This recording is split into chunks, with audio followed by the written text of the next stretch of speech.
Hi everyone. I want to say hello to all of the mums and dads because this is the time of the year, especially here in Ireland, and I know in other parts of the world it has already begun, of children going back to school. And that can be very, what would you say, a very, very busy time because mums and dads can be even anxious. And of course, the children are all anxious as well. And they're all excited and looking forward to meeting their friends. But again, it's all the things mums and dads have to do in, sorting out clothes and school books, and it all costs a fortune as well. But I want to talk about the mums and the dads that have a child going to school for the first time. Whether that's kindergarten or, the first time heading off to school. That can be so nerve-wracking for the mom and the dad, the separation. But it's so nerve-wracking as well for the child.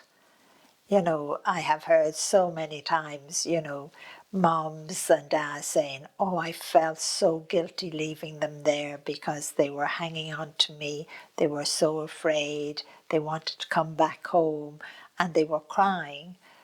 But before all that happens, I'd love parents to talk to the children, especially a child that is, maybe only 4 years of age and maybe even younger, heading off to school for the first time. Talk to them about it. And if you can, even go down to wherever the school is going to be, and let them look in over the wall or in the gate.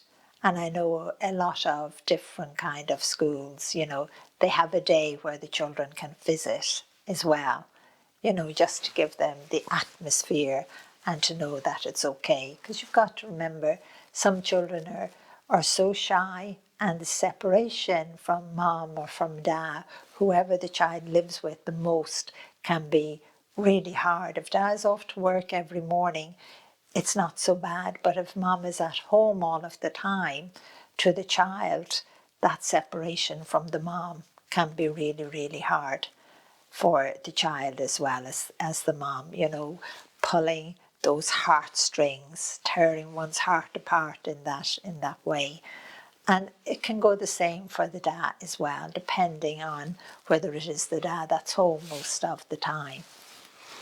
But I even think as well for the older child, the child that might be going into first class or second or first grade or second grade or going into sixth grade in that way, which can be sixth class, or then they're heading off to, the bigger school again.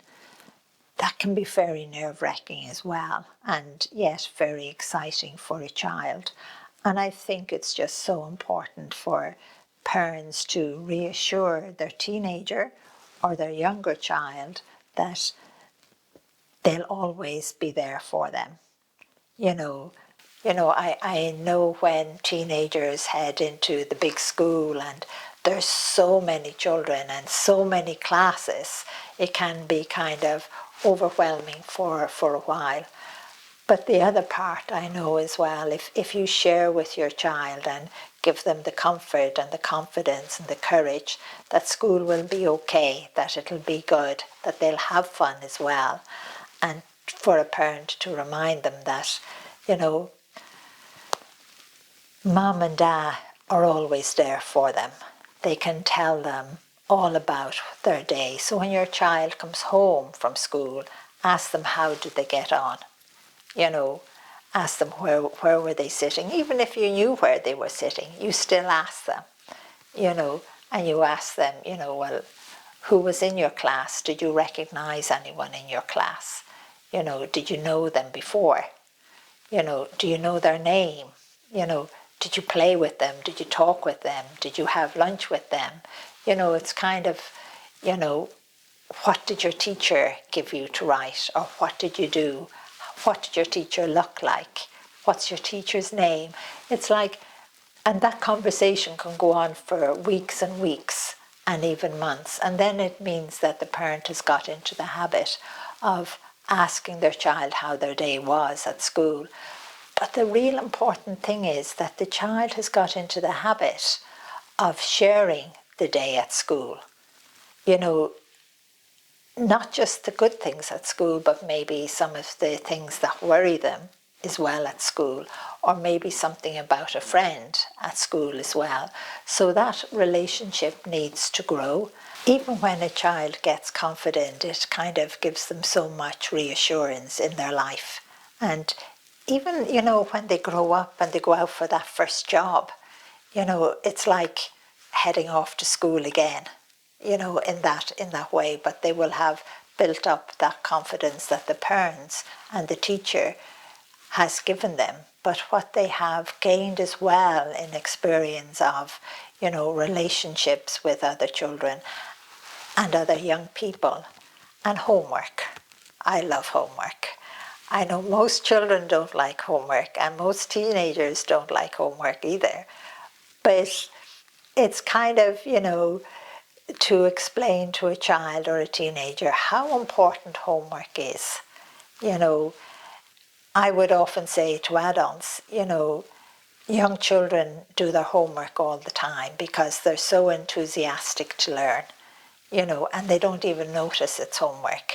You know, when a child is starting to stand up, it'll keep trying and trying and trying until it gets that it can stand up. And then it keeps working on the homework to get the balance. And then over the next few years, it's like, you know, the child is learning how to run, how to skip, how to jump, and that's all homework. But to give children encouragement with the homework, and for a parent to help them as well if they're struggling with it, you know, but try and make it fun. And again, try and build up that confidence within the child as well in so many ways. But I know parents are struggling as well, because you could have 2 or 3 children and you have so much to get. You know, I know in some places it's uniforms, it's school books, it's, you know, copies, pens and pencils, and you want to make it exciting for the child. You know, that they're getting all of these things, and that does help a child, the excitement of it in that way. So I always say, if there's a parent out there that has, you know, a coat a child has grown out of and it looks brand new and another child needs it, you don't have to tell the child you didn't buy it in a shop. You know, you don't have to do that. You can pass it on. Or a school bag. Like I have often remembered myself, you know, repairing a school bag that someone had given me, you know, and polishing it and having it look brand new. My child never even knew. I just said I went out and bought it in the shop. I got it down in the local shop, and they were so happy and so thrilled with it. And remember, you can put stickers on it as well, you know, because I think all parents around the world should be helping all other parents at this time of the year, because it does cost an awful lot with uniforms and school bags and books and pens and pencils, all those kind of things. So if a child's birthday is coming up, I would say to aunts and uncles and friends, go and buy them something that they need for school. So love you and bless you, and the best of luck to all parents and all children and teenagers and college students as well. God bless. Love you all.